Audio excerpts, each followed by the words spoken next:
Okay, NXT Takeover New York is now in the books. Let's talk about it. Kicking it off the festivities with match number 1. The War Raiders defended the NXT Tag Team Championships against Aleister Black and Ricochet. The War Raiders end up retaining their championships, which I was all for. And what did I think about the match? I thought this was a great, solid opener. These two teams worked excellent with one another. The War Raiders, they keep on impressing me and impressing me and impressing me. And their entrance, the whole Viking entrance they had was outstanding. It's refreshing to see an actual gimmick. Like two guys with an actual gimmick. And not only that, they look like they came right out of like a Viking war painting. It's fantastic. Great stuff. Not only that, Hanson and Rowe, they are big boys, but they can go. And they are very, very athletic. And they held their own with Black and Ricochet, who we all know how good Black and Ricochet are. But when you put them against the War Raiders, the relatively smaller guys against these two big hosses, they put on an outstanding match. This was a great opener. I enjoyed every minute of it. The War Raiders win. Loved it. And I love the post-match as well, with the NXT Faithful giving a send-off to Aleister Black and Ricochet. Of course, when you actually look at where they're going, the "You Deserve It" chant coming from the crowd. Why do you hate Black and Ricochet so much? Why are you saying "you deserve it" because they're going to the main roster? That's where they're going to go to die. A miserable death. But that's beside the point. But opening match for TakeOver New York, excellent. Outstanding. Next up, match number 2. The Velveteen Dream defended the North American Championship against Matt Riddle. This was the match I had been waiting for. This was the performance from Matt Riddle I've been waiting for. Matt Riddle really, really impressed me with this match with the Velveteen Dream. I thought these two worked really, really well with one another. Velveteen Dream, we all know how great he is. Everyone keeps saying Matt Riddle is great. He's awesome. So far in his run up to this point, I didn't see what the big deal was. If you're into the whole stoner bro gimmick, I guess he's for you.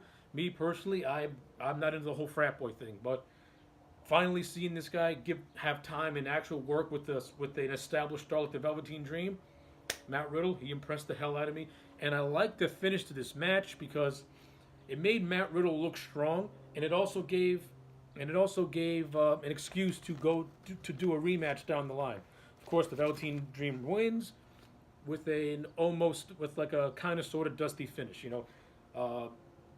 Riddle had a Dream in the Bro mission at the last minute. Velveteen Dream did a move that ended up having Riddle's shoulders get pinned to the mat. So Matt Riddle loses the match without having to look weak. It's almost he loses the match by being outsmarted.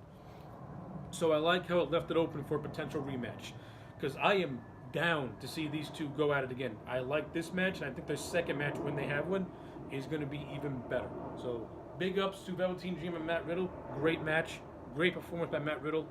He impressed me, and now I'm going to call myself a fan of Matt Riddle down the line. I still don't care for the gimmick because it's not my thing, but as a wrestler, I saw what I needed to see, and now I'm sold on him.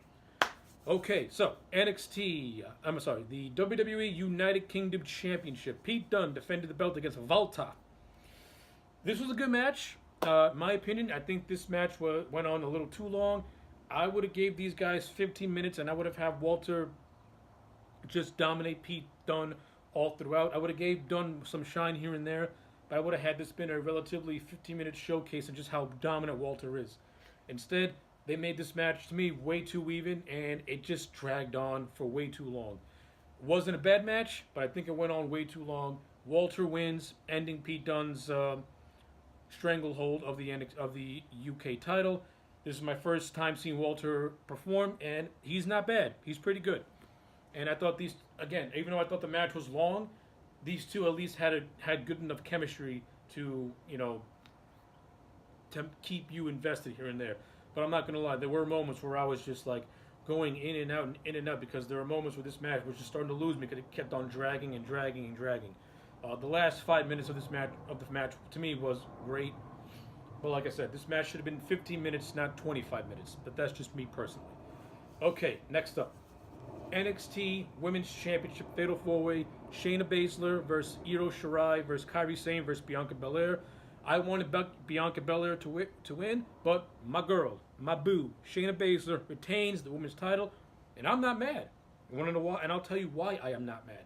I think Shayna winning is part of a more long-term story with her and Belair. Let's go back to January. Shayna Baszler, she beat Belair by making her pass out in a submission hold. This match, she made Belair tap out again. Notice how, of all the women in this matchup, she made Belair tap out. I think they're building up to a big payoff match between Baszler and Belair at the next TakeOver show in San Jose, and that is where Belair is going to get the big win. She's got 2 losses to Shayna Baszler now. I think the NXT San Jose is where her story comes full circle, and that's where she beats Belair. Make it a special stipulation match.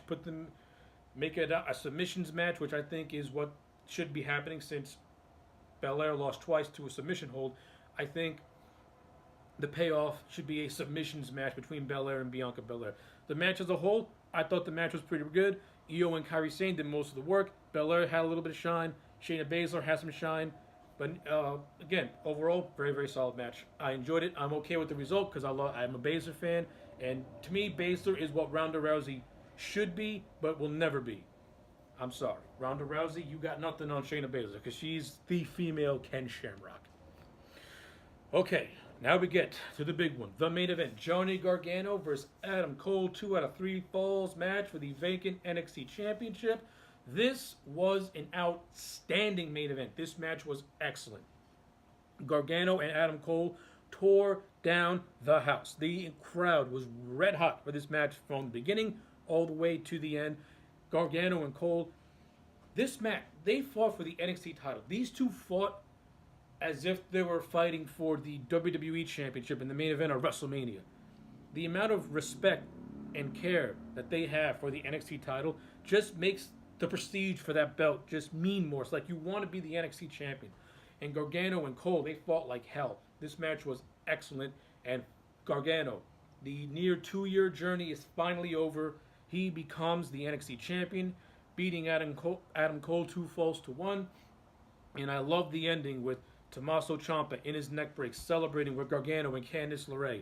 You know, the whole thing, to me, coming full circle. The story is complete. I love it. So, my overall thoughts on NXT TakeOver New York. This is an A+ show. I had a blast watching it. It was a breeze. Even though the Pete Dunne Walter match went longer for my taste, it does not affect the grade whatsoever because at least the match is good. At least it was a good overall match. All the other matches, they did what they needed to do. I'm happy with every single result, and I cannot wait to see what is in store for NXT post-WrestleMania. Okay, so those are my overall thoughts on NXT TakeOver New York. Let me know your thoughts in the comment sections down below. Like this video and subscribe, and I'll check you back next time for more.